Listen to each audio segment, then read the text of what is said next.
मंदः श्रुत्वापि तद्वस्तु न जहाति विमूढ़ताम् निर्विकल्पो बहिर्यतनात् अंतर्विषय लालसः।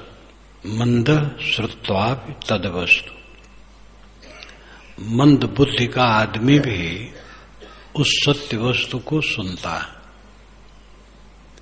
लेकिन न जहाति विमूढ़ताम्, अपनी मूर्खता नहीं छोड़ता है। साधारण आदमी भी आत्मज्ञान की बात को सुनता है। तद्वस्तु, वह वस्तु, आत्मा, स्वस्वरूप की बात मूर्ख भी सुनता है, लेकिन न जहाति विमूढ़ताम्, अपनी मूर्खता नहीं छोड़ता है। सत्य को सुन करके भी वो सत्य को ग्रहण नहीं करता है। क्यों? निर्विकल्पो बहिर्यतनात् अंतर विषय लालसा, बाहरी यत्न करके निर्विकल्प होने का वो ढोंग करता है, समाधि लगाता है, एकांत में जाता है, दूर गुफा में भी चला जाता है, उपवास भी रहता है, त्याग दिखाता है, टाट पहन सकता है, नंगे रह सकता है, लेकिन अंतर विषय लालसा, अंदर में विषय की लालसा है। काम भोग ही केवल विषय नहीं है, प्रतिष्ठा की लालसा है। हमें लोग बड़ा माने, सबसे श्रेष्ठ हम ही को माने, ये उसके अंदर में लालसा रहती है। और जब तक दुनिया की ख्वाहिश है तब तक तद्वस्तु में स्थित नहीं होगी। मंदः श्रुत्वापि तद्वस्तु, तद्वस्तु, वह वस्तु, वह तत्व, निज स्वरूप जो सबका वंदनीय है। आत्मा ही सबका वंदनीय है, आत्मा ही सबका प्रियतम है, आत्मा ही के लिए सब कोई सब कुछ चाहते हैं और कोई किसी को नहीं चाहता है। सब दिखावा है, कोई किसी को नहीं चाहता है। सब आत्म सुख चाहते हैं, आत्म सुख के लिए हम सब चाहते हैं, और जिसमें आत्म सुख न हो उसको हम तृण के तुल्य समझ करके छोड़ देते हैं। यह सब जगह दिखाई देता है। दुनिया में जहां बहुत राग किया जाता है और जब लगता है उसमें सुख नहीं है तो आदमी छोड़ देता है, और जहां सुख की कल्पना करता है वहां जुड़ जाता है उसकी कल्पना। सुख बाहर कहीं है ही नहीं, सुख तो है सुख छोड़ देने में। जहां तक आज तक सुख माना गया है उसकी लालसा छोड़ देना सुख है। सुख की लालसा का अंत ही सुख है। सुख ऐसा लालसा है जो फंसा फंसा करके जीव को मारता है। सुख के चक्कर में ही सब दुखी है। सुख का चक्कर छूट जाए दुख खत्म हो जाए। तो मूढ़ आदमी भी ज्ञान की बात सुनता है, लेकिन रहता है जहां का तहां। वैसे लोभ, वैसे क्रोध, वैसे काम, वैसे मोह, वैसे कटवचन, वैसे दुर्व्यवहार। वो बाहर से अपने को योगी दिखाना चाहता है, सिद्ध दिखाना चाहता है। निर्विकल्प बहिर्यतनात्, बाहरी यत्न करके, बाहरी दिखावा करके बताना चाहता है मैं निर्विकल्प समाधि में हूं, लेकिन अंतर विषय लालसा, अंतर में विषय की लालसा है। ये ढोंग। ज्ञानात् गलित कर्म यो लोक दृष्टया कर्म कृत नापनोति अवसरम कर्तुम वक्तुमेव न किंचन। लेकिन ज्ञान द्वारा जिनके कर्म गल गए हैं वे लोक देखने के अनुसार कर्म करते हैं, लेकिन उनको कर्म करने और उसकी बात करने के लिए कोई अवसर नहीं है। ना आपनोति अवसरम कर्तुम भक्तुमेव न किंचन। ज्ञान द्वारा जिसके कर्म संस्कार गल गए वह दूसरे के देखने में लगता है कि काम करता है, सेवा करता है, मेहनत करता है, प्राप्त योग्यता के अनुसार कर्तव्य कर्म करता है, लेकिन उसको कर्म करने और कहने की कोई जरूरत नहीं रहती। मैं कर्म करता हूं बताने की आवश्यकता नहीं रहती है, अवसर ही नहीं रहता है। ना अपनोति अवसरम कर्तुम वक्त में हो न किंचना। कर्म करने और उसका व्याख्यान करने, उसको बताने के लिए उसे अवसर नहीं है। मौन अपना काम करता है चुपचाप। ये नहीं दिखाना चाहता है मैं कर्म करता हूं लेकिन जीवन मुक्त हूं। बस कोई जाने न जाने अपना काम करना है, किसको जनाना है। अंदर में कर्म के संस्कार गल गए हैं। कर्म के संस्कार गलने का लक्षण है खिंचाव रहित मन हो जाना। कहीं खिंचाव नहीं होता है, न स्वाद में, न गंध में, न स्पर्श में, न शब्द में, न रूप में। किसी चीज में खिंचाव नहीं है, किसी विषय में खिंचाव नहीं है, कोई आकर्षण नहीं है संसार के प्रति। न कुछ देखने के बाकी है, न सुनने के बाकी है, न करने के बाकी है, न पाने के बाकी है। देखते सुनते तो दुर्गति हो गई है। दुनिया को देख देख कर, सुन सुनकर दुर्गति हुई। बिलबिलाते रहे सदा से। अब और क्या देखना सुनना करना है। सारी आसक्ति जिसकी छीण है वो ज्ञानात गलित कर्मा, ज्ञान से जिसका कर्म गल गया, संस्कार छीण हो गए। लोग दृष्टापि कर्म कृत, लेकिन लोगों के देखने के अनुसार वो कर्म करता है, सेवा का काम करता है। किंतु न अपनोति अवसरम कर्तुम भक्तुमेव न किंचन। उसको न तो अपने कर्म का प्रदर्शन करना है और न उसके लिए बताना है। चुपचाप अपना काम करता है, शांत रहता है। क्या बताना। क्व तमः क्व प्रकाशो व हानम क्व च किंचन निर्विकारस्य धीरस्य निरातंकस्य सर्वदा। जो निर्विकार है, निरातंक है, धीर है। निर्विकार मन में मैल नहीं है, निर्मल मन। निरातंक आतंक रहित, भय रहित, क्लेश रहित। धीरज से, ऐसे धीरवान के लिए तम कहां है, प्रकाश कहां है, हान कहां है, अवज्ञान कहां है। अवज्ञान को दूर करने के लिए ज्ञान की आवश्यकता कहां है और हानि कहां है। कहीं कोई हानि नहीं है। तम ही नहीं है तो उसके लिए प्रकाश की जरूरत नहीं है। सदा निर्मल मन,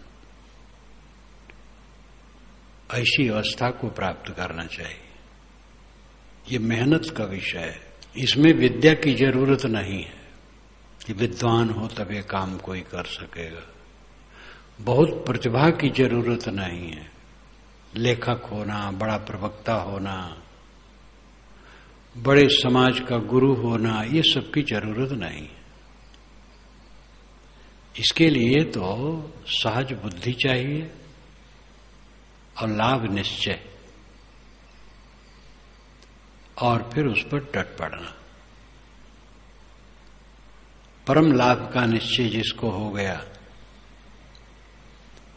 नित्य दिव्य निर्मल मन से जीना, ये जीवन का परम लाभ है। किसी से राग नहीं, द्वेष नहीं, खटक नहीं, चिंता नहीं, उद्वेग नहीं, अशांति नहीं, कुछ लालसा नहीं, कुछ कामना नहीं। सारा मनोविकार गल के बह गया, निर्मल मन सब समय। इस अवस्था को प्राप्त करने के लिए सबको प्रयत्न करना चाहिए, और ये बहुत सहज है। दुनिया का भोग जो नकली है, अवंत में दुखदायी है, वो सहज नहीं है। इच्छा के अनुसार स्त्री मिले, इच्छा के अनुसार पुरुष मिले, इच्छा के अनुसार धन मिले, पद मिले, प्रतिष्ठा मिले, और साथी लोग सब समय हमें हाथ पर लिए रहें। जैसे मैं कहूं उसी इशारे पर सब नाचते रहें। ये कभी किसी का होने वाला है? जो साथ बारात के लोग होंगे वही इंसान होंगे, मनुष्य होंगे, चेतन होंगे। उनकी अपनी इच्छाएं होगी, अपना अहंकार होगा, अपनी आदतें होगी। वे अपने ढंग से रहेंगे। उनके साथ समता से बरतो। सबको उंगली पर नचाने की चेष्टा न करो, हिलमिल के रहो, समता से रहो। और जैसे चाहते हो वैसे कुछ मिलेगा नहीं। सुंदरी स्त्री, सुंदरी युवती से मिले जुले और ठीक है विवाह हो गया, कुछ ही दिन के बाद लगता है सुंदरी नहीं है। जितनी सुंदरी चाहते थे, एक बार तो मन खिंच गया था बड़ी सुंदरी, लेकिन अब सुंदरी नहीं लगती। ऐसी स्त्री को पुरुष सुंदर नहीं लगता है। फिर पीछे कुछ थोड़ा मोड़ा सुंदर उंदर हो, स्वभाव उल्टा है, खटकता है, बात बात में खटक, बच्चा ही नहीं पैदा होता है, पैदा हुआ रोगी निकल गया, जवान हुआ मनमानी हो गया। कहीं शांति है दुनिया में? भोग के पीछे भागने वाला जलने के सिवा कुछ नहीं पाएगा, जलता रहेगा। सब कुछ का त्याग, कुछ नहीं चाहिए। विवेक से जियो, सबके साथ सुंदर बर्ताव करो, सेवा करो, मेहनती रहो, प्रसन्न रहो, निर्मल मन रखो, सबसे सिर झुका के रहो। किसी को उंगली पर नचाने की बात नहीं, स्वयं सिर झुका के रहने की बात। सबका सहना, सबका सहना, और किसी को सहाने की चेष्टा न करना। यदा क्षमते सर्वम ब्रह्म संपद्यते तदा। यदा क्षमते सर्वम, जो सब कुछ सह लेता है, क्षमते सह लेना, सर्वम सब कुछ, उल्टा सीधा, जो सबका सब कुछ सह लेता है, ब्रह्म संपद्यते तदा, तब वो ब्रह्म हो जाता है, महान हो जाता है। महान हो जाने मतलब थोड़ा है कि गद्दी नसीन हो जाता है। गद्दी नसीन कोई महान होता है? एक व्यवहार है। महान है जिसका मन हरदम क्लेश रहित है, दुख रहित मन वाला महान है। निर्विकारस्य धीरस्य निरातंकस्य सर्वदा, जो सर्वदा निर्विकार मन का है, भय रहित है, अंदर का संदेह और दुख कुछ नहीं है, धीरवान है, उसके लिए अंधकार कहां, प्रकाश की जरूरत कहां, हानि कहां? हानि कुछ है ही नहीं। क्वा धैर्यम, क्वा विवेकित्वम, क्वा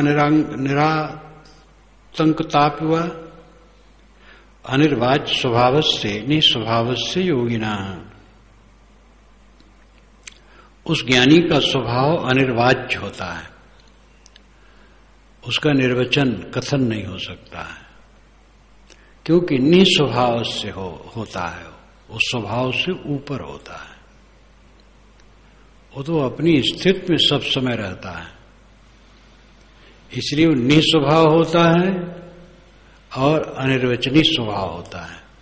दो बात कहते हैं ऋषि, निस्वभावस्य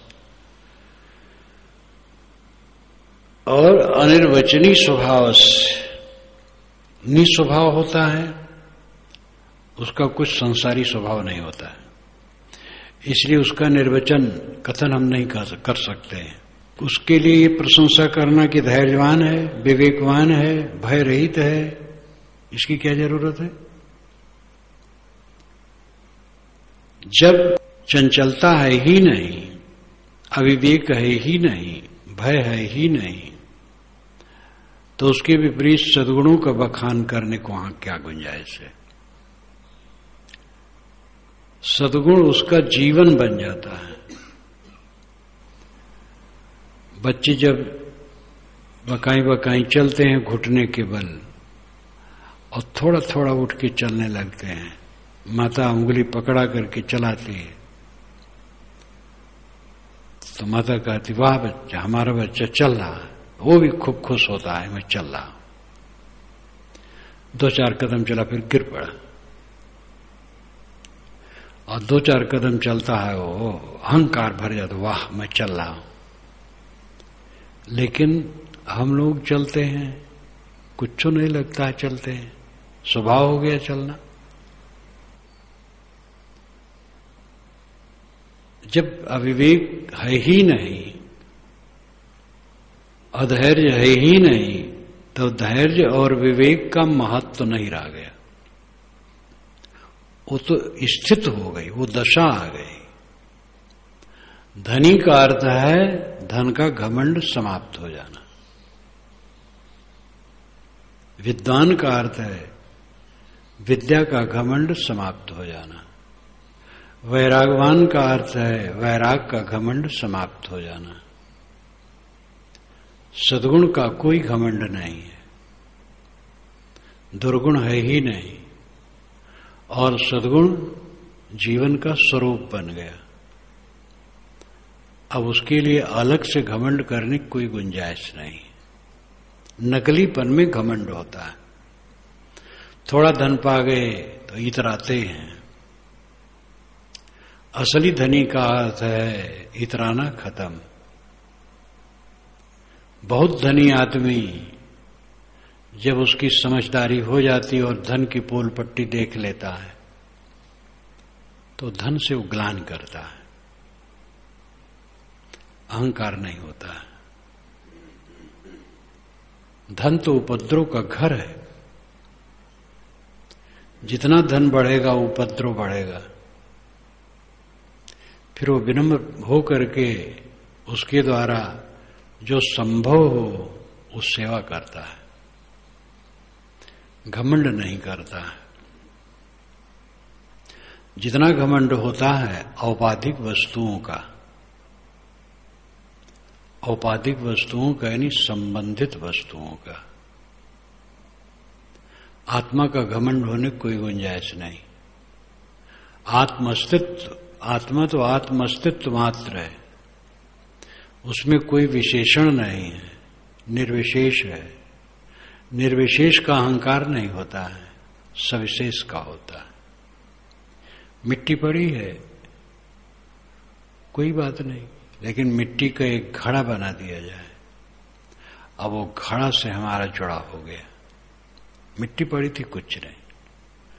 सामान्य में अहंकार नहीं होता है, विशेष में अहंकार होता है। और विशेष जितना है सब निर्मित है, सब संबंधित है, वो टूट फूट करके फिर लीन हो जाने वाली चीजें हैं। जहां तक अहंकार का आधार है वो पानी की बुलबुली की तरह है, और उनसे जीव का कोई संबंध स्थिर नहीं है। सारे अहंकार की पूल पट्टी ये है कि जिसका हम अहंकार करते हैं तत्वतः वो है ही नहीं। बड़े बड़े देहाभिमानी गल के थोड़े दिन में बह गए। जो गुर्राते थे, अपने सामने किसी को नहीं समझते थे, वो जल के गल के खत्म हो गए। ये नजरों नजर देखा जाता है। जो अपने शरीर को बारंबार देखते थे, हाथों को देखते थे, अंगों को देखते थे, बुढ़ा करके ऐसे बैठ गए कि खिसक नहीं पा रहे हैं। सारा कुछ जो कुछ भी संबंध है केवल एक संयोग है थोड़े समय के लिए, और सब का बह करके मिट जाना पक्का है। इसलिए विवेकवान चित्त से इन सब को उतार देता है, समता से जीता है, शांत से जीता है, और धीरे धीरे उसका वो जीवन बन जाता है, सद्गुण जीवन बन जाता है। तो सद्गुण का फिर अहंकार नहीं रहता है, निर्मल। ना स्वर्गो नैव नरको जीवन मुक्तिर्न चैवि बहुनात्र किमुक्तेन योग दृष्टया न किंचिना। उसको स्वर्ग जाने की इच्छा नहीं है और नरक का कोई भय नहीं है और जीवन मुक्त कहलाने की कोई ख्वाहिश नहीं है। न स्वर्गो नैव नरको जीवन मुक्तिर्न चैवि। पाप पुण्य की शंका नहीं, स्वर्ग नरक नहीं जाए। कहीं कबीर सुनो हो संतो, जहां कपट तहां समाई। कबीर साहब ने बीजक में कहा, पाप पुण्य की मुझे शंका नहीं कि मैं पुरोहितों से पूछने जाऊं। पुरोहित से पूछूंगा तो गड़बड़ हो जाएगा। वो कहीं देवता को खुश करने के लिए यज्ञ में और पूजा में जानवरों को मारने के लिए भी पुण्य कहेगा। स्मृत ग्रंथों में लिखा है कि जो यज्ञ में मारे गए पशुओं का मांस प्रसाद रूप जो है नहीं खाता है, वह उतने जन्म तक पशु होगा जितना उस पशु के शरीर में बाल है। मान लो 1 करोड़ बाल है तो 1 करोड़ जन्म तक वो पशु होके काटा जाएगा। जो यज्ञ में मारे हुए पशु का मांस नहीं खाता है, क्योंकि वो प्रसाद है। उसका तिरस्कार करने से तो जन्म जन्म पशु होकर के काटे जाओगे। ये गाली कर्मकांडियों की है। पंच पंच नखा भक्षा, 5 नख वाले खाने योग्य हैं। जिन जानवरों के 5 नख हैं उनको खाना चाहिए, ये धर्मशास्त्र में लिखा है। और पुरोहितों से पूछो तो पता नहीं उल्टा पलटा कैसा है।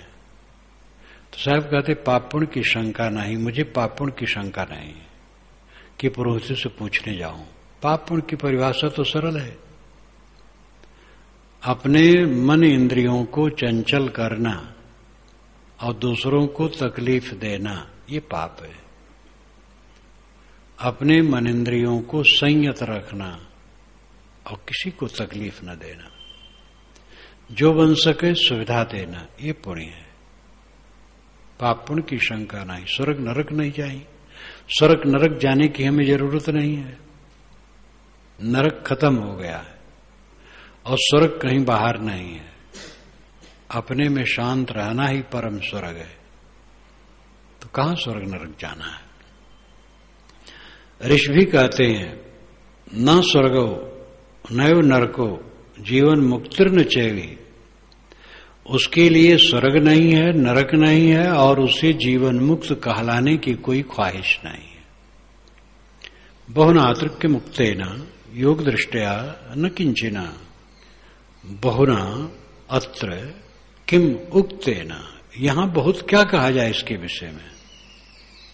योग दृष्टि वाले पुरुष के लिए कुछ कुछ भी भय और शोक मोह नहीं है, न किंचन, कुछ भी बाकी नहीं है, कोई भ्रम नहीं, कोई संदेह नहीं, कोई कल्पना नहीं। देह में है, दुनिया दिखाई देती है। आजकल में देह खो जाएगी और दुनिया का पता नहीं रहेगा। चाहे दुनिया से हार के जाओ, चाहे जीत के जाओ, जाना पक्का है। जीत के जाओ सुखी हो जाओ, हार के जाओ दुखी रहो। हार के तो जन्म जन्म से जा रहे हो, अनादिकाल से जब जब आए हो हार के गए हो। इस जीवन में गुरु दरबार मिला है, अब भी हार के जाओ तो इससे अधिक तौहीन और क्या होगी। अब हार के न जाओ, जीत के जाओ। जीत लो मन को, भोगों की इच्छा त्याग दो। इस मैक देह में काम नहीं होशियार का, इस शराब खाने में होशियार की कोई जरूरत नहीं। द्रौपदी ने कस के छाड़ा है युधिष्ठिर को। धाता विधाता को नमस्कार है, जिसने आपकी बुद्धि भ्रष्ट करके जुआ में लगा दिया है। इतने जोर से कही है, ईश्वर ही सब कुछ कराता है। कठपुतली है सब ईश्वर करा रहा है। ये तो लगता है जैसे पत्थर से पत्थर काटा जाए, लोहा से लोहा, लकड़ी से लकड़ी। तो ऐसे ईश्वर प्राणी से प्राणी को कटवा रहा है। और जब कर्म सिद्धांत सच है तो क्या ईश्वर को भोगना नहीं पड़ेगा ये सब? ऐसा वो कही है अद्भुत उलझी हुई बात। ईश्वर सब करवाता है। पुरुषार्थ पर ध्यान देना चाहिए, स्वयं कर्तव्यनिष्ठ बनो। उसने कहा, मेरे पिता द्रुपद के पास एक ब्राह्मण आते थे और वह आचार्य बृहस्पति का विचार बताते थे और मैंने सुना था। पिताजी की गोद में बैठ करके मैंने उनका विचार सुना था। चारवाक, जो आगे चल करके चारवाक कहा गया है, तो उनकी पहचान तो बस ऋणंकृता घृतम पिबेत रह गई है। मर जाने के बाद कुछ नहीं, पैसा नहीं तो कर्ज लेके घी पियो, मरने के बाद कुछ रहते नहीं, क्या चिंता। ये मजाक किया गया है। आचार्य बृहस्पति का विचार बड़ा ऊंचा था। आलसियों, कर्महीनों, पाखंडियों का वे खंडन करते थे और परिश्रम पर जोर देते थे। ईश्वर ईश्वर कहने वाले की वो निंदा करते थे। कर्मशील बनो, स्वयं मेहनती बनो। आगे चल करके उनके अच्छे विचार लुप्त हो गए लोगों में और उनका मजाक उड़ाया जाने लगा। वो सारा प्रसंग आया है। मक्खली गोसाल, अजित केश कंबल और अनेक ऐसे दार्शनिक थे जिनके विचारों का बोलबाला था। बुद्ध वचन में, जैन वचन में सब आता है। महाभारत में वहां वो सब आया है। पूरा खाका है। हठवाद, यदृच्छावाद। यदृच्छावाद ये नहीं जैसे स्वाभाविक जो हो जाए। सूत की गोली खुली, एक सिरा पकड़े और एक गोली खुली, खुलते खुलते सब खुल गई, जीवन खुल गया, बस दुखों में खत्म हो गया। और है इसमें क्या? अनेक वाद थे। उन कई वादों की चर्चा उसमें आती है।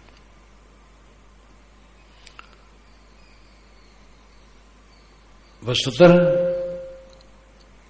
विचारक सब समय हुए हैं और विचार किए हैं, और ऐसे तत्वचिंतक हुए हैं जिन्होंने प्रमुखापेक्षी छोड़कर स्वयं पुरुषार्थ करने पर बल दिया है।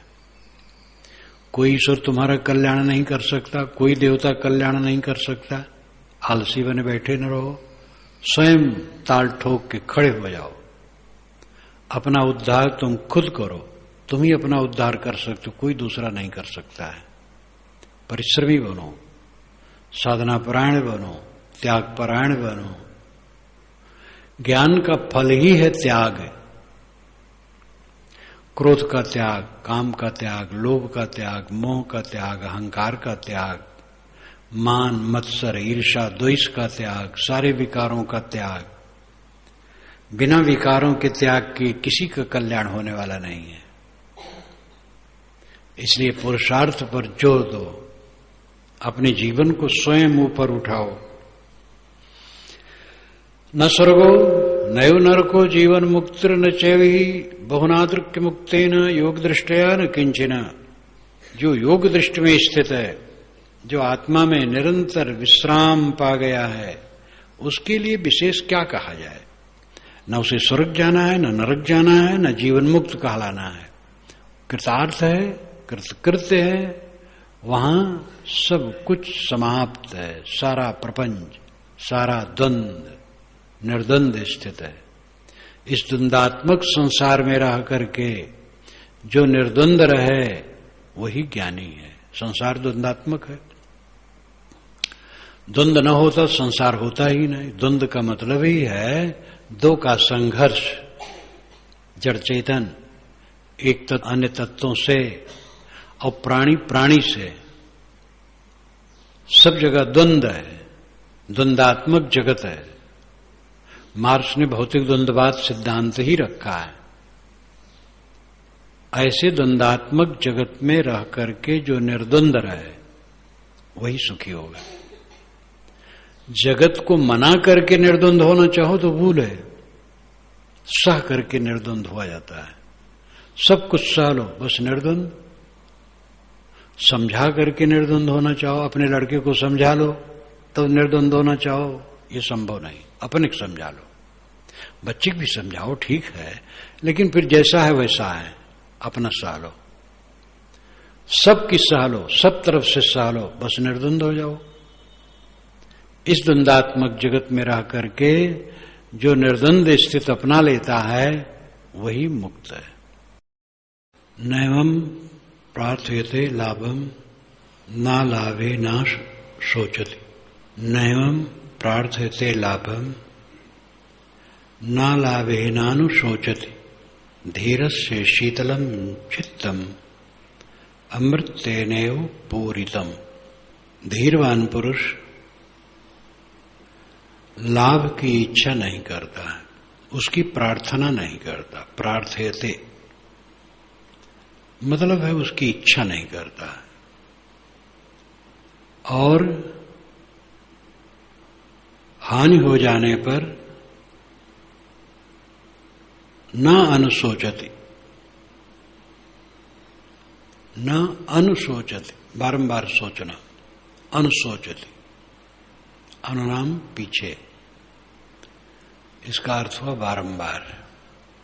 कुछ घाटा हो गया, कुछ नुकसान हो गया तो उसके दिमाग में बारंबार वो खटकता नहीं है। लाभ के लिए कोई कामना नहीं रखता। कामना रखने से लाभ कहीं होता है? काम करने से लाभ होता है। काम करो, मेहनत करो,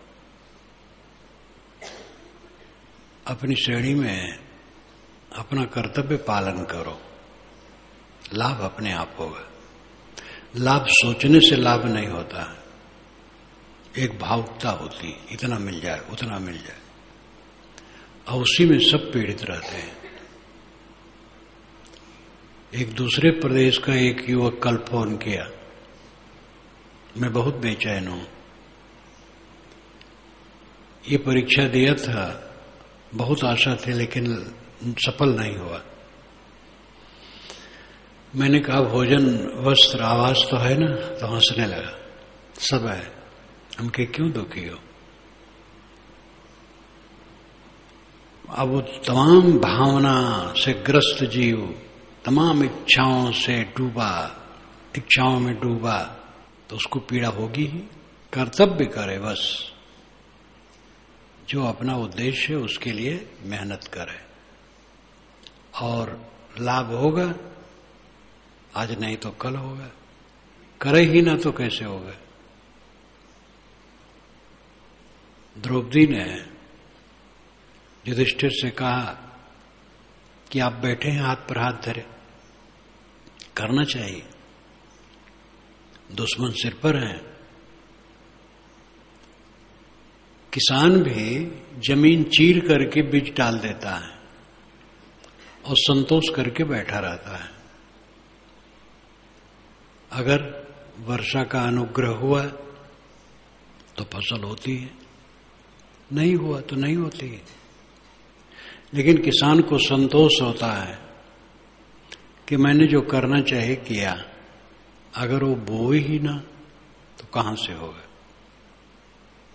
काम करने से लाभ होता है और कभी लाभ नहीं होता है, लेकिन अगर किया ही न जाए तो कुछ नहीं होगा।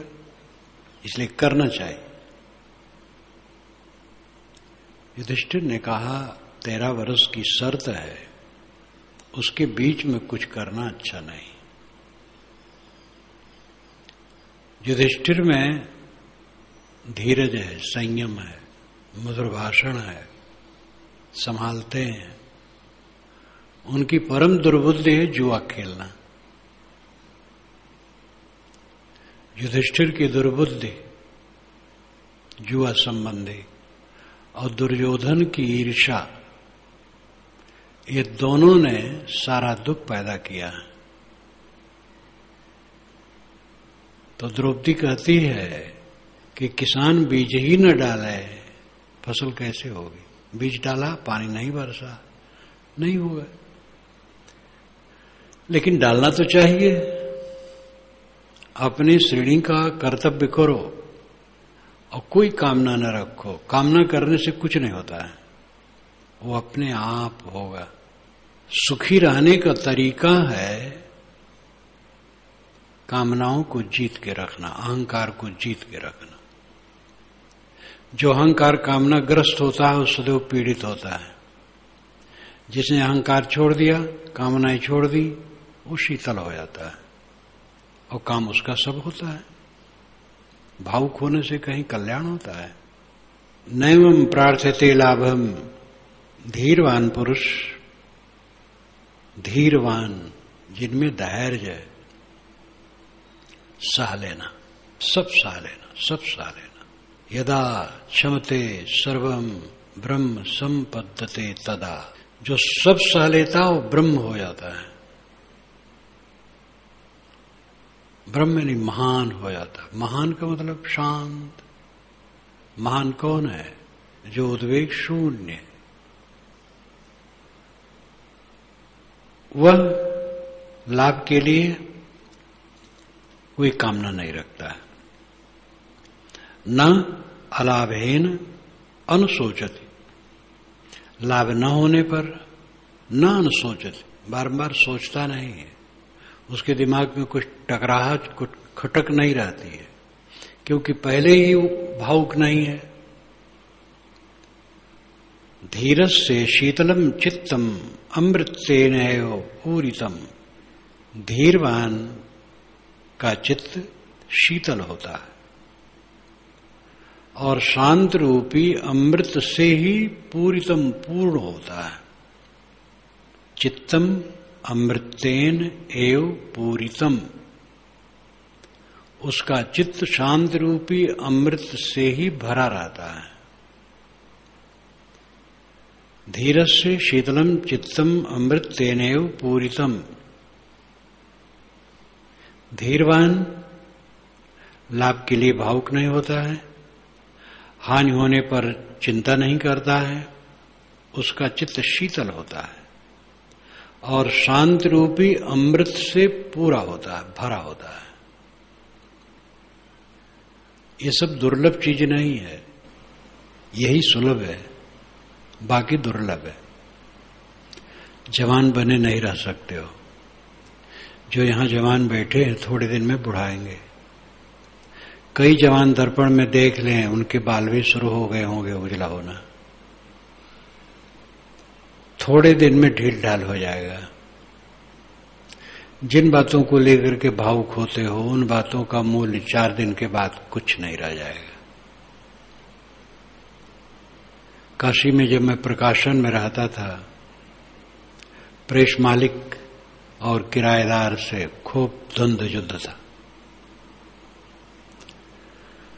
मैं प्रेस के ऊपर ही तीसरे तल्ले पर रहता था। बीच का तल्ला कुछ तो किराए पर उठा रहता था और कुछ में उनका गोदाम रहता था मालिक का, कागज इत्यादि का। तो जिसमें किराए पर वो रहते थे शारदा प्रसाद पांडे, वो बनारसी साड़ी खरीद करके बॉम्बे भेजते थे। उनके भाई वहां रहते थे, वो बेचते थे। और वो चाहते थे मालिक की हट जाएं और हम किराएदार बसावें ज्यादा किराया लेकर के। बहुत द्वंद्व चलता था, इतना द्वंद्व चला कि हद। बहुत वर्ष हो गए, प्रेस मालिक मर गए। प्रेस मालिक के मरे तो 30-35 वर्ष हो गए। कुछ दिन के बाद वो मकान बिक गया, टूट गया, बनियोटा ढंग से बन गया। दूसरा शारदा प्रसाद पांडे अपने गांव चले गए। वो भी बुढ़ा गए होंगे। कुछ नहीं रहा, न मकान रहा, न मकान के लिए झगड़ा करने वाले रहे, कुछ नहीं रहा।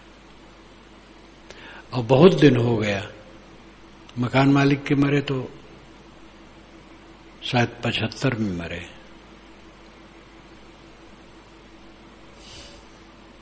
क्या संसार है, कहां क्या रह जाता है। जिन बातों को लेकर के उद्वेगित हो रहे हो वो बीत गई, कुछ नहीं रहा। अपने को संभालो। चित्त शांत रहना जीवन का परम फल है। ये समझ लो, कुछ आपके साथ रहेगा नहीं और खुद को छोड़ के रह नहीं सकते हो। अपने आत्मा को छोड़ करके कोई रह सकता है? अपना आपा अपने से कभी अलग नहीं होगा और दुनिया की चीज कभी मेरे साथ नहीं रह सकती। इसको सोचो। संग की गर्माहट अध्यास का लक्षण है। देह संबंधी नाम रूप चीजें, प्राणी पदार्थ, अवस्था परिस्थिति, इन सब में मन सोच करके जो गर्माहट पैदा करता है, अहंता और ममता, यही अध्यास है। ऐसा बिखर जाएगा, सब खो जाएगा। इसलिए साधक को चाहिए प्रयत्न पूर्वक स्वरूपाकार वृत्ति अपनावे। उठत बैठत कबहू न छूटे, ऐसी तारी लागे। उठते बैठते सब समय स्वरूप भाव में रहो। धीरस्य शीतलम चित्तम अमृतेनैव पूरितम। धीरवान पुरुष का चित्त शीतल रहता है और शांत रूपी अमृत से भरा रहता है। न शांतम अस्तौति निष्कामो न दुष्टमपि नंदति। सम दुख सुखस्तृप्त किंचित कृतम न पश्यति। न शांतम अस्तौति निष्कामो। निष्काम पुरुष शांत आत्मा की प्रशंसा नहीं करता है। न दुष्टमपि निंदति, और दुष्ट की निंदा नहीं करता है। निष्काम, कामनाहीन व्यक्ति किसी शांत आत्मा की प्रशंसा नहीं करता और किसी दुष्ट की निंदा नहीं करता है। निंदा प्रशंसा से अलग। कोई शांत आत्मा है, श्रद्धेय है, आदरणीय है, बहुत बढ़िया है, अब व्यर्थ में उसकी प्रशंसा करने से क्या होगा? वो तो स्वयं प्रशंसित है, उससे लाभ लेना चाहिए। और दुष्ट की निंदा करके क्या फायदा होगा? अपना मन खराब होगा, कोई फायदा नहीं होगा। सम दुख सुखस तृप्त, वह सुख और दुख में सम रहता है। दुख और सुख आते हैं, जीवन मुक्त पुरुष के सामने भी ये दोनों आते हैं। भूख लग गई, छोटा दुख है। कभी प्रसंग पड़ता है, काफी समय तक भूख को मारना पड़ता है, भोजन नहीं मिलता है, यात्रा में है और कुछ कारण है, ठंडी गर्मी, थकान, शरीर में कुछ कष्ट हो गया, रोग हो गया, कोई निंदा कर दिया, कोई अस्तुत कर दिया, ये सुख दुख सबके सामने आते हैं। इसी में एक श्लोक है जिसका भाव है कि कौन ऐसी अवस्था है और कौन ऐसा समय है जब मनुष्य को द्वंद्व नहीं रहता है। सब समय में, सब अवस्था में सामने द्वंद्व रहता है, क्योंकि पूरा संसार ही द्वंद्वात्मक है, इसको भूल नहीं जाना चाहिए। जिस संसार में हम रह रहे हैं द्वंद्वात्मक है। द्वंद्वात्मक न हो तो संसार रहेगा नहीं, संसार है तो द्वंद्वात्मक है, द्वंद्व ही संसार है, संघर्ष ही संसार है, उत्पाद विनाश ही संसार है। इसलिए तान उपेक्ष, उससे लापरवाह रहो, द्वंद्व से लापरवाह रहो। अस्तुत मिले फूलो न, निंदा मिले पचको न, सम शांत, यही तरीका है। सम दुख सुख तृप्त, दुख और सुख में सम, तृप्त, सदैव तृप्त, कंप्लीट, किंचित कृत्यम न पश्यति, वो अपना कुछ भी कृत्य नहीं देखता है, वो देखता है मुझे कुछ करना बाकी नहीं है, सब पूरा है, परम तृप्त। धीरो न द्वेष्ट संसार महात्मानम न दिदृक्षति, हर्षामर्ष विनिर्मुक्तौ न मृतौ न च जीवति। धीरवान पुरुष संसारम न द्वेष्ट, संसार का द्वेष नहीं करता, संसार से, संसार से उसे द्वेष नहीं है।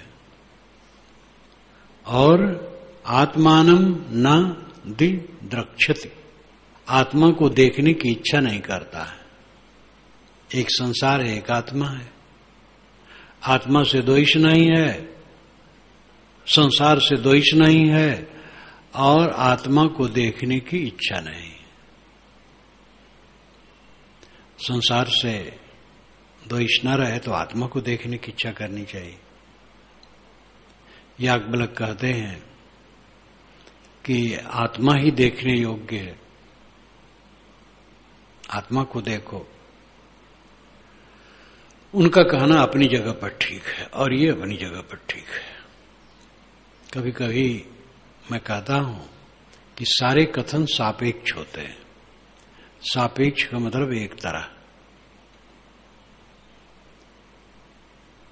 चंद्रमा को हम जिस पहलू से देखते हैं उतना ही पूरा नहीं है, दूसरा पहलू भी उसका है, लेकिन वो कभी सामने दिखाई नहीं देता है। जब आदमी सामने खड़ा होता है उसके चेहरे को देखते हैं, पीठ की तरफ नहीं देख पाते हैं। इसलिए सारा कथन सापेक्ष होता है। आत्मावरे द्रष्टव्य श्रोतव्यो मंतव्यो निध्यास्तव्य। ऐ मैत्री, आत्मा देखने सुनने योग्य, आत्मा को देख।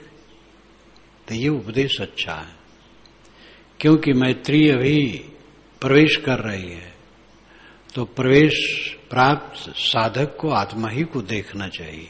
देखने मतलब उस पर ध्यान, चिंतन, मनन करना चाहिए, सोचना चाहिए।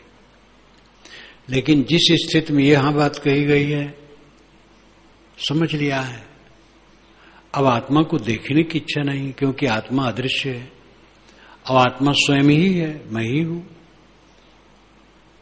अपने को जाना चाहे कहे जो ऐसी बोल, कहें कबीर सुजीरा भया सो डामाडोल। जो अपने को अलग रख करके देखना जानना चाहता है, साहब कहते वो डामाडोल है, गुरदयाल साहब कहते हैं। मैं तो स्वयं हूं ही, अपने को देखना क्या है।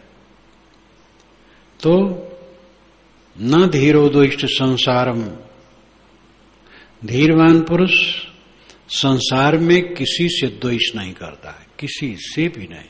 द्वेष करने का मतलब है अपना मन खराब करना, अपने को गड्ढे में डालना। किसी से त्रुटि है, किसी में हमारी दृष्टि में लगता है कि अच्छा नहीं है, तो दृष्टि हमारी हो सकती है। कई लोग उसको अच्छा समझते हैं, हो सकता है हमारी भूल हो। और अच्छा बुरा जो जितने हैं वैसे हैं, उसमें हम द्वेष करके अपने मन को खराब करके अपना पतन क्यों करें? तो धीरो न द्वेष्ट संसारम, धीरवान पुरुष संसार के किसी भी व्यक्ति से द्वेष नहीं करता। और आत्मानम न दिदृक्षति, आत्मा को देखने की इच्छा नहीं करता, स्वयं आत्मा ही है, इसलिए कर्तव्य कुछ बाकी न रहा। हर्ष अमर्ष विनिर्मुक्त हो, हर्ष और अमर्ष से विनिर्मुक्त है, एकदम मुक्त है।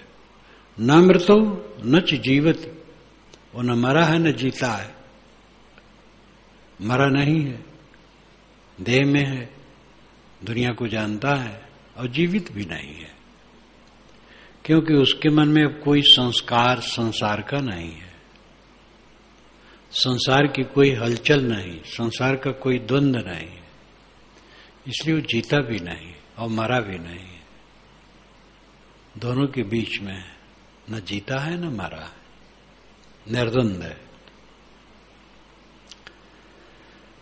निहस्ने पुत्रदारादौ निष्कामौ विशेष्च, निश्चिंत स्वशरीरे निराशा सोवते बुध।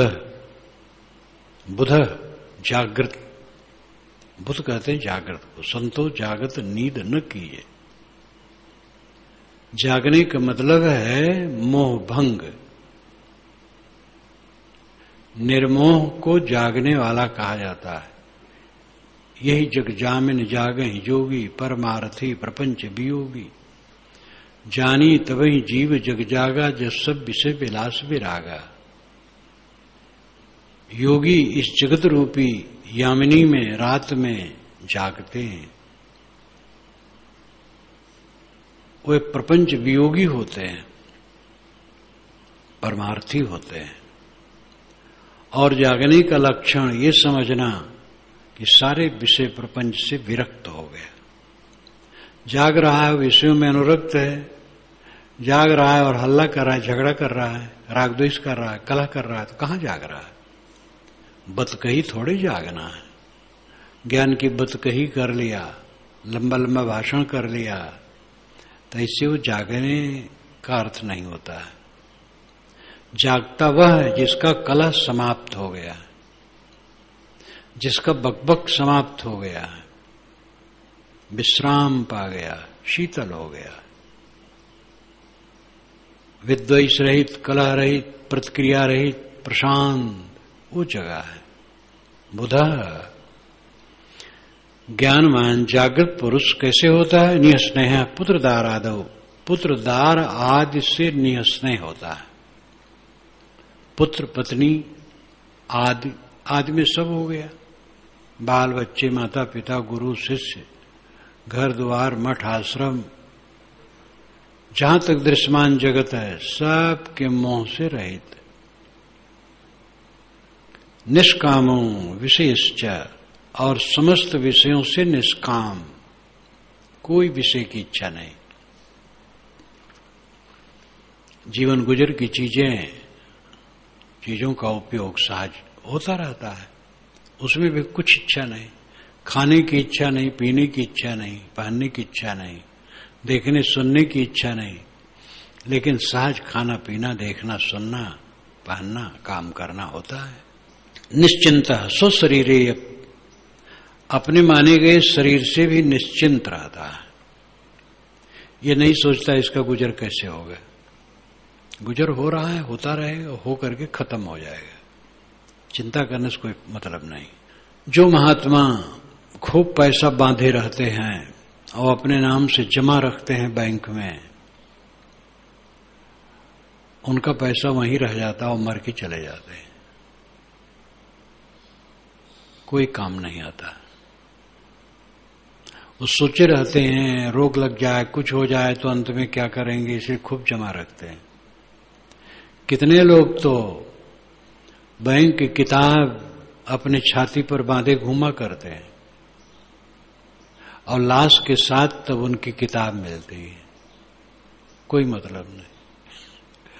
बड़े बड़े तीर्थ स्थलों में अरबों अरबों की संख्या में बैंक में ऐसे महात्माओं के पैसे जब्त हो जाते हैं। पब्लिक से आया फिर पब्लिक में चला जाता है, क्योंकि वह उत्तराधिकारी भी किसको लेकर, बाल बच्चे तो हैं नहीं, इसलिए बैंक की किताब बांधे बांधे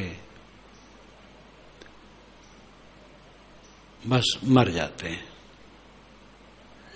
और दूसरे महात्मा हैं आवागवाग खर्च, साधु मामला फर्ज। आवागवाग खर्च सहज रूप में थोड़ा सा है बस, और सब हो जाता है। इसलिए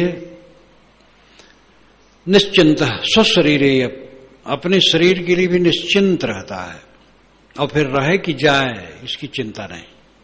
निराशा सोवते बुधा, सारी आशाओं से मुक्त ऐसे जागृत संत शोभा पाते हैं संसार में। उनसे लोग दिशा निर्देश लेते हैं और अपना कल्याण करते हैं। तुष्टि सर्वत्र धीरस्य यथा पतित वर्तिनः स्वच्छंद चरतो देशान यत्रास्तमित शायिनाः। तुष्टि सर्वत्र धीरस्य, धीरवान पुरुष को सर्वत्र तुष्टि रहती है, सब जगह संतुष्ट, कहीं असंतोष नहीं। अनुकूल प्रतिकूल कुछ भी हो, कहीं असंतोष नहीं। तुष्टि सर्वत्र धीरस्य यथा पतित वर्तिनः, यथा जैसे पतित गिरा, वर्तना वर्तते। पतित गिरना, नजर जिधर गई, नजर गिरी, देखा, जो सामने आया वर्त लिया।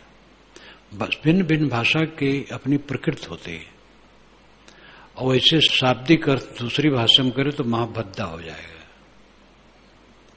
उस भाषा की वैसी प्रकृति होती है, और दूसरी भाषा में करना हो तो उस भाषा के अनुसार जिसमें करे वैसा करे, तब वो सही रहेगा। इस पर मैं एक उदाहरण दिया करता हूं। जीवित तात्पादेशु नूतने दार संग्रहे मातभिश्चिंतमानानाम ते ही नो दिवसागता। ये भवभूत रचित उत्तरी रामचरितम में है। लक्ष्मण ने कहा, नाटक है, बहुत प्रसिद्ध नाटक है उत्तरी रामचरितम, उत्तर रामचरितम, यानी रामचरित्र का जो उत्तर वाला पक्ष है वो उस नाटक में लिया गया है, और बड़ा चुभता हुआ कहा गया भवभूत का है। तो अयोध्या में कोई कलाकार राजभवन की दीवारों में राम का चरित्र का छाप सब चित्रित किया था, चित्र बनाया था। लक्ष्मण ने कहा, भैया जरा चलिए देखिए तो आपका जीवन चरित्र दीवार में सब उरेहा है। तो गए, देखने लगे। जनकपुर में शादी हो रही है सब की, अब नाटक तो ही हंसी विनोद उसमें चलता है। उर्मिला बैठी है, राम कहती है कौन है, तो लक्ष्मण लजा जाते हैं क्योंकि लक्ष्मण की पत्नी है। ऐसे दूसरे भी मजाक करते हैं। तो होते होते उस जगह पहुंचते हैं जहां पर सारी दुल्हनें आई हैं और उनको परछ करके, यानी आरती उतार करके भवन में ले जा रही हैं। तब राम के मुख से निकलता है, जीवत स्तात पादेशु नूतने दार संग्रहे मातृभिश्चिंतमानानाम ते ही नो दिवसागता। तात्पाद जीवित थे, जीवत तात पादेशु, तात पाद जीवित थे। अब तात पिता का पैर जीवित था, कोई अर्थ करे हिंदी में तो महा खराब हो जाएगा। तात्पाद, संस्कृत में तात्पाद बढ़िया है। पिताजी जीवित थे, इतने ठीक है। संस्कृत के विद्वान जब अर्थ कहते हैं हिंदी में तो कहते तात्पाद जीवित थे, तो वो अच्छा नहीं है। पिताजी जीवित थे। जीवित तात पादेशु नूतने दार संग्रहे, नूतने नई नई, दार स्त्रियां, संग्रहे, संग्रह नाम पकड़ना, नई स्त्रियां पकड़ी गई थी। हिंदी में करे कितना भद्दा हुआ है। नूतने दार संग्रहे, नई बधुएं घर में आई थी। ये हिंदी के अनुसार करना चाहिए। नई बधुएं घर में आई थी, ऐसा अर्थ करना चाहिए। संस्कृत में पंडित कितने हैं वो बस बढ़िया अर्थ नहीं कर पाते हो, जो बिल्कुल संस्कृत निष्ठ है। अगर हिंदी में करने लगे तो नहीं कर पाते, वो संस्कृत के पक्ष में पड़ जाते हैं। भिन्न भाषा की प्रकृति भिन्न होती है, सब भाषा की प्रकृति अलग अलग होती है।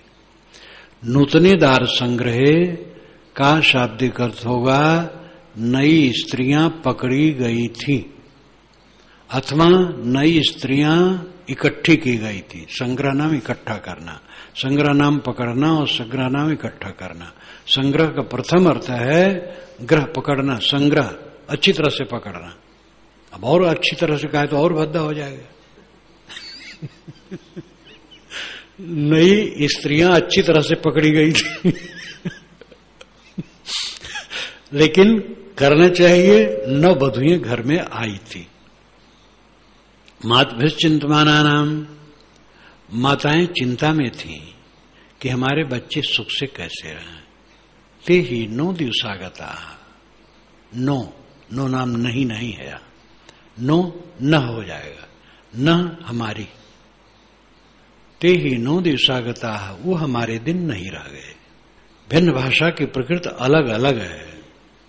यथा पतित बर्तना, जैसे गिरा वैसे बरते। अगर अर्थ करे हिंदी में तो बेकार है।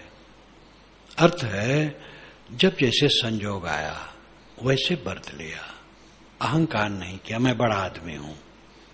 अरे बड़ा आदमी यहां कौन है? सब माटी गोबर के देह लिए घूम रहे हैं, का बड़ा आदमी? यथा अपृत वर्तना स्वच्छंदम चरतो देशान, स्वच्छंद होकर के देश में घूम रहा है, जिधर इच्छा हुई उधर चला गया। और यत्र अस्तमित साइना, यत्र अस्तम इत साइना, जहां सूरज डूबा वहीं सो गया। बस कितनी बढ़िया बात है। लेकिन ये लच्छेदार वाणी में भटकना नहीं। साधारण साधक ऐसा चले तो अपना पतन ही करेगा। और जो मजे हुए साधक हैं उनको भी ऐसा निभाना सहज नहीं है। उठा लो कमंडल, जिधर मन कहे चलो, जहां सूरज डूबे वहीं सो जाओ, सहज है। जहां सूरज डूबे कहीं वहीं सो जाओ। सोना भी सरल नहीं है, क्योंकि सब जगह सोने लायक नहीं रहता है। कीड़े काटते हैं, मच्छरदानी लेकर तो घूमोगे नहीं, आसन वासन लेकर के, क्योंकि उसके लिए तो कम से कम स्कूटर चाहिए।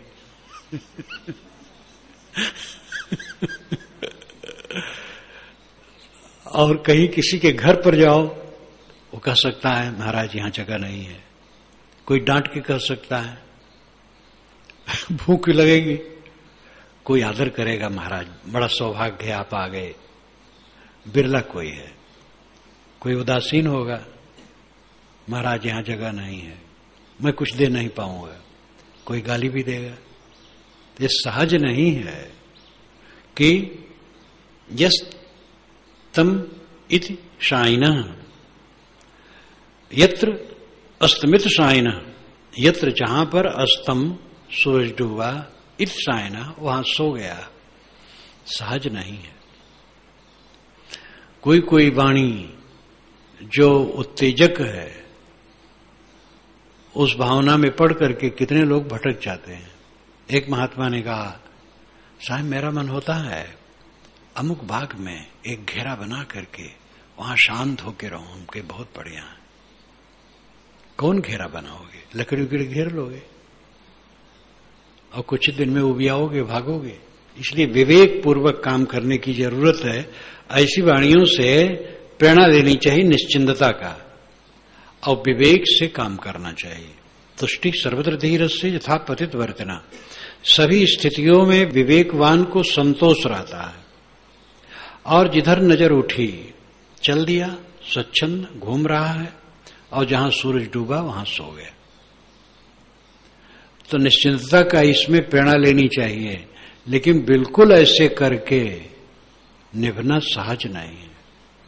इसलिए अच्छा है विवेकवानों की संगत।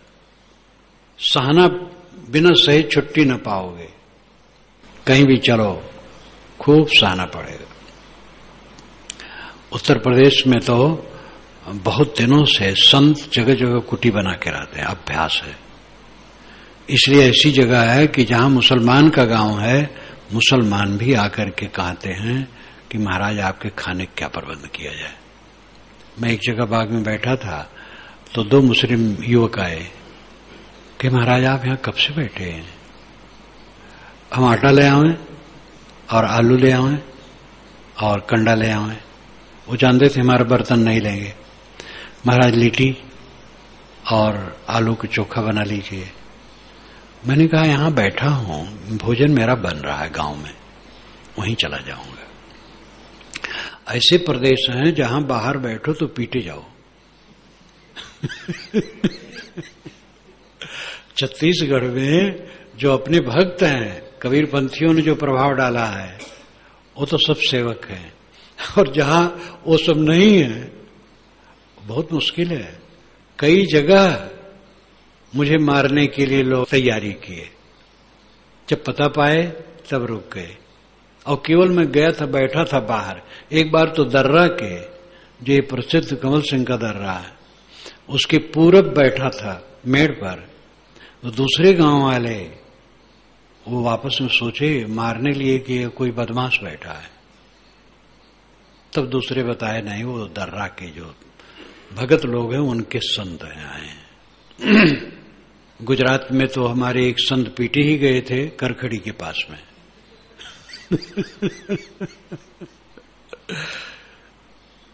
और जहां नहीं है उत्तर प्रदेश में भी पीटे जा सकते। कोई उत्तर प्रदेश कोई ऐसी चीज थोड़े है कि हाँ यहां यही है कि जिधर देखो 1-2 कोस पर कोई कुटिया रहेगी। इसलिए अभ्यासी हैं। कुल मिलाकर के पिनक की आवश्यकता नहीं है। विवेक से काम लो, विनम्र होकर के रहो और साधना निष्काम निर्माण होकर के सुखी रहो। ये इतना उत्तम जीवन मिला है, सत्संग मिला है, बोध विचार मिला है।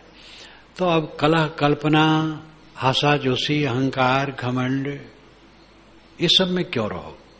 शीतल मन, निष्काम निर्माण मन होकर के सुखी रहो।